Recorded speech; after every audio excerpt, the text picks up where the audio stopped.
Ratusan kios pedagang hewan dan buah di Jalan Barito, Kebayoran Baru, Jakarta Selatan dibongkar oleh pemerintah kota Jakarta Selatan. Pembongkaran ini diwarnai aksi protes duduk di jalan hingga tangis histeris oleh seorang pedagang yang hewannya mati saat pembongkaran.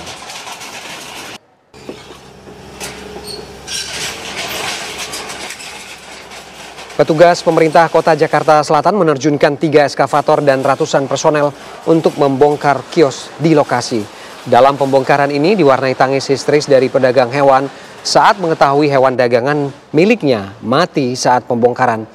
Dan tidak hanya tangisan seorang pedagang, namun para pedagang lainnya melakukan aksi protes hingga duduk di jalan raya sebagai bentuk penolakan pembongkaran. Aduhin kayak apa kayak gitu. Kerjanya cuma ngopi rokok. Ini kepanasan Pak hewan-hewan. Capek-capek gimana sih kerjaannya? Formalitas doang apa? Viral aja. Viral kalian semua. Penyiksaan hewan. Pembunuhan ini namanya pembunuhan.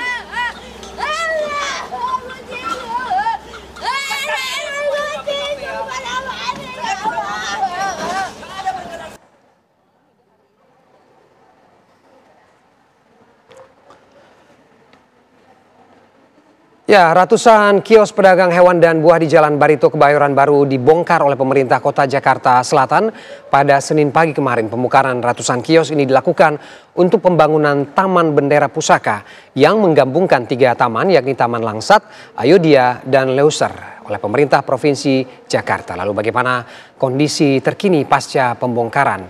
Berikut laporan dari Josephine Kezia di Barito, Kebayoran Baru, Jakarta Selatan. Pemirsa, kalau biasanya kita bisa mendengar suara kicauan burung di Pasar Hewan Barito, Jakarta Selatan, hari ini kita sudah tidak bisa mendengar suaranya lagi, namun suaranya ini digantikan oleh suara dari alat-alat berat yang melakukan pembongkaran di Pasar Hewan Barito di Jakarta Selatan. Dan pembongkaran ini dilakukan sebagai proyek dari Pemprov DKI Jakarta yang akan menata kawasan menjadi Taman Bendera Pusaka, yang mana Taman Bendera Pusaka ini menggabungkan antara Taman Ayodhya, Taman Leuser, dan juga Taman Langsat. Nah, lalu kemana perginya para pedagang dari Pasar Hewan Barito ini? Nah, nantinya pedagang ini akan dipindahkan ke sentra fauna Jakarta yang dibangun di Lenteng Agung, di mana dari Lenteng Agung ini berjarak kurang lebih 10 hingga 11 km dari tempat kami mengabarkan saat ini, yaitu di Pasar Barito, Jakarta Selatan. Dan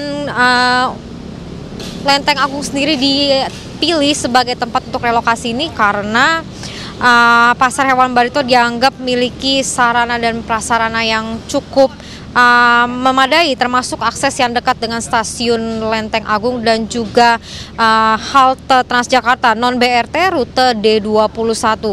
Nah, pemirsa, untuk di Pasar Hewan Barito sendiri tentunya memiliki sejarah yang panjang. Ini dibuka sejak 1970-an yang memiliki banyak sekali pelanggan, ini tidak hanya dari dalam negeri, namun juga pelanggan dari mancanegara yang mencari hewan-hewan ini, mulai dari burung, kemudian kucing, hamster, dan juga banyak lainnya. Dan situasi atau kondisi terkini di Jalan Barito di Jakarta Selatan ini, kalau bisa dilihat, ini banyak sekali puing-puing yang berserakan di trotoar di Jalan Barito. Alat berat ini juga tadi kalau kami lihat ini juga banyak yang dikerahkan untuk kemudian melanjutkan pembangunan untuk Taman Bendera Pusaka. Dan kalau dilihat di trotoar ini banyak sekali tumpukan puing-puing, ini seng dan beton ini masih menutupi trotoar di Jalan Barito. Dan tentunya ini untuk pemindahan para pedagang ini tentunya diwarnai dengan protes dari para pedagang yang tidak ingin untuk dipindahkan atau direlokasikan karena dinilai ini bisa menyulitkan untuk kegiatan mereka sehari-hari ini, mulai dari dari perjalanan dari rumah ke Lenteng Agung ini dinilai cukup jauh. Kemudian apabila mereka mempunyai anak, tentunya untuk sekolah ini akan menjadi lebih jauh lagi, pemirsa. Dan tentunya kita sama-sama berharap bahwa nantinya kita bisa kembali mendengarkan suara-suara burung yang berkicau ini di tempat yang baru direlokasi. Dari Jakarta, Josephine Kezia, Muhammad Ishak, TV One mengabarkan.